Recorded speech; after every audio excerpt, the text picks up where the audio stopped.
Okay, we're gonna go over how to edit your video. Alright, so you've shot your video. You shoot your video on your phone, or if you have another video recorder you'd like to use, that'll work as well. I used a Canon video camera because my phone's video is not as great. Now I just plugged in the USB. I'm gonna hook it to my computer. Alright, I'm plugging it in. And now I'm going to go in the corner of my screen down here to the window icon. Click on that. I'm going to open up my photos. And I have my, several videos that I've made in here.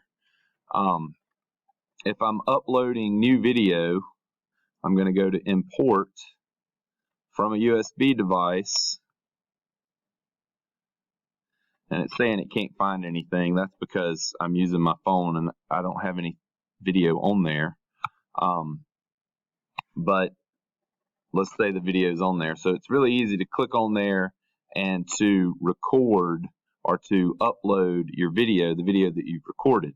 Now, let's say we've got it and we're going to make we're going to edit our clips. So I've got new video. I'm starting a new video project. And we're going to call it Canterbury. All right, now I'm going to add the clips that I want to use. I've already uploaded them from PC, and these are the clips that I shot of my daughters and my nephew acting out a portion of the Canterbury Tales. Okay, open.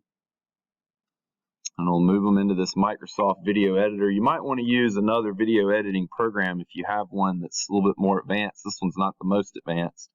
Now see, it's got check marks on all these. If I try to move it into the timeline, into the storyboard, it's going to move them all. So I'm going to hit this little back, there we go, icon, so that I can move them in one at a time. All right. So I'm going to pick the clip I want to start off with. See, we'll start off with this clip. All right, now what I do is I edit them as I put them in. I know this is the one I want to use first, so I'm going to play it.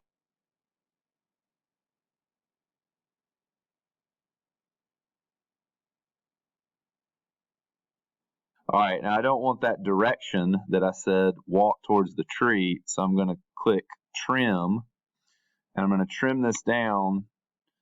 I can move the video back. Let's do it again. Let's see where I was, where I walked.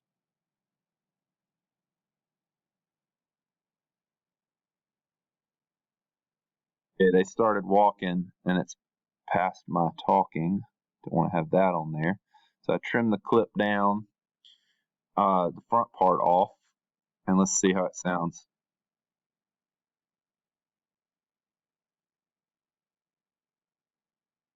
All right, I don't want that. Okay, stop. I'm going to go back. I'm going to move it back to when my nephew is just leaving the frame. Okay, he's just leaving the frame. All right, that's good. I'm going to move this back here. Hit done. I've got that clip trimmed down to where I want it. Let's see what it looks like now.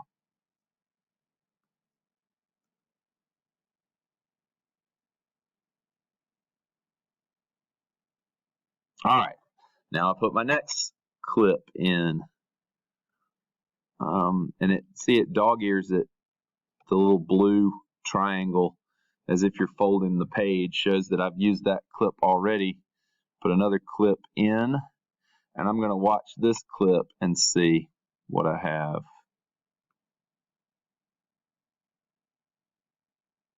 All right, I'm going to trim that. Okay, go back to where we start.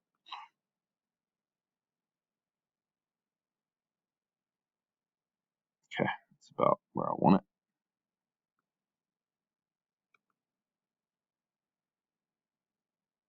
All right. Wait till he leaves the frame. And That's good. Put that back. Done. And now we're going to put these two together. Now this is going to be really a jump cut, but I'm not that concerned with you guys having jump cuts. This isn't a film class. However, you do want to make it the best you can. My film has jump cuts. If this were a film class, we'd talk about what that means, jump cuts. You can look it up.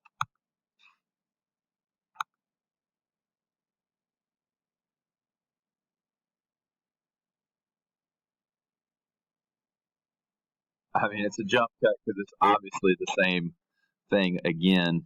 Now, I can go through and put all of my clips on the timeline. These aren't where I wanted them.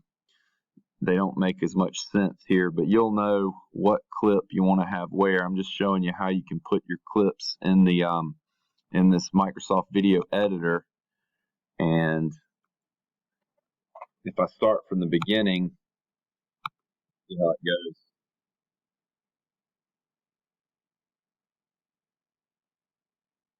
The first two that I edited.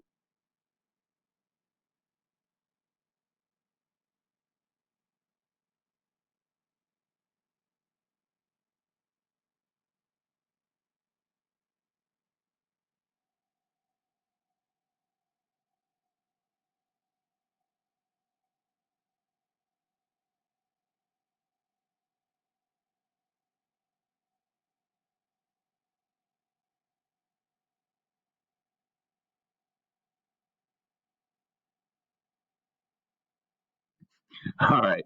So I didn't use that clip in the final product because my nephew stumbled over hurdy-gurdy. I think it's cute and funny though.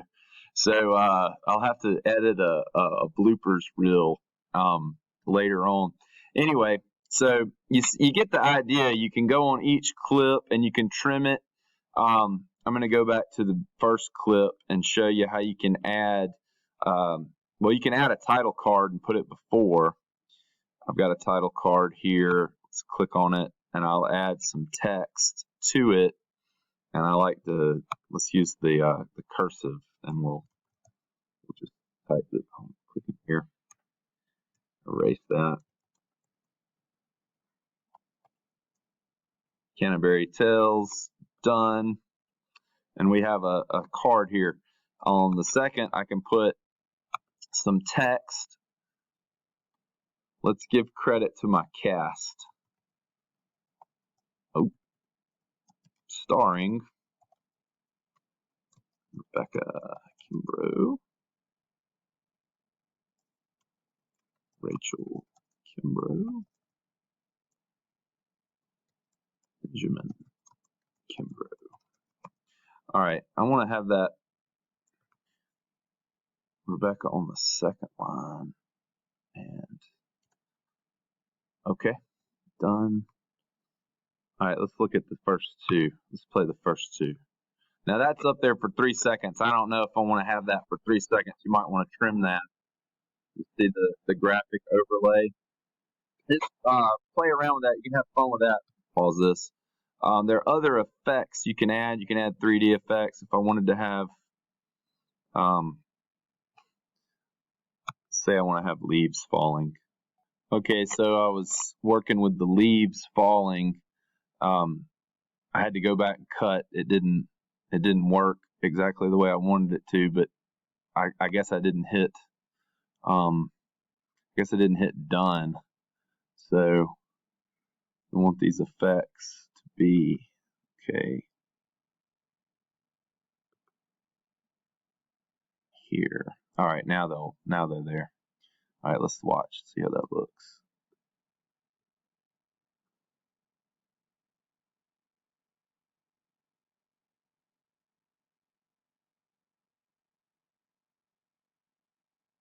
Okay, you could add other effects like that. I mean, you don't have to add leaves. There's lots of effects. You can play around with the filters. I don't know that we'd want any of. Well, you can see how it changes the image. If you want to have a sepia tone or a black and white, it's up to you. Be creative with it. Do what you think looks the best. I'm going to go back to where we were. Well, I'll just hit done here. We'll put it in there.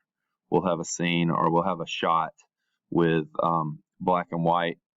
I'm going to go ahead and well, I'll put some music in here. I'll show you. You can pick some music.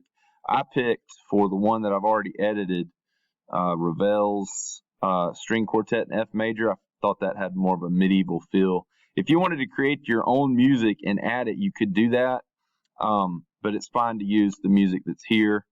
We're close to Halloween, so I'm going to click Spooky Story and see how that sounds. I'm going to go to the title card and start it, and it'll play through the out. That's a little loud. You can adjust the volume. One thing I don't like about this Microsoft editing program, though, is that it will not let you stop the music per shot, or at least if it does, I wasn't able to figure out exactly how to do that. Now you can figure out how to do it. I'm sure you're all more tech savvy than I am, but I just lowered the volume, so I kept it playing at a low volume in the background, and it didn't interrupt with the voice of the characters, of the actors, my daughters and my nephew. So you could hear them over the background music. That you could add a voiceover to this, but you got to do it at on a different track. Wish you could add the voiceover on each shot that you wanted to do that with, but I didn't see where you could do that, and I might just be missing that as well. So you play around with it, see what you can find, have fun with it. You want to divvy up the workload, though, so that you don't necessarily have the same person edit the whole video. You can each edit your parts, and of course, I want you to do that to a certain extent. I want everybody to at least have some experience with the editing. Now, if somebody edits more than others, that's fine. Somebody might have a knack for it more than another student. So as you're creating this project, you'll find what works best for you, where your talents lie in the video realm. Maybe some of you are better with the camera. Some of you are better with the editing, or maybe you're using another program and there are effects that you have, or you create your own effects. So you can write that up in the in your contribution list when you turn that part of the project in. Just say what roles you had within the group, what you felt was you were more successful, what role you were more successful in, what you feel like you could learn more about. But have fun with the project. You want it to reflect the Canterbury Tales, of course. You want it to have maybe some lines that you've paraphrased from the tales, or you want to you could use direct quotes from the Canterbury Tales as well. Just make sure to include your knowledge, your spin on the tales in your work. And really, I think this is a fun project. I think you'll enjoy it. So I'm looking forward to seeing your finished product. And now I'm going to play the finished product that I was able to put together with my daughters and my nephew this past weekend. All right. Talk to you guys later.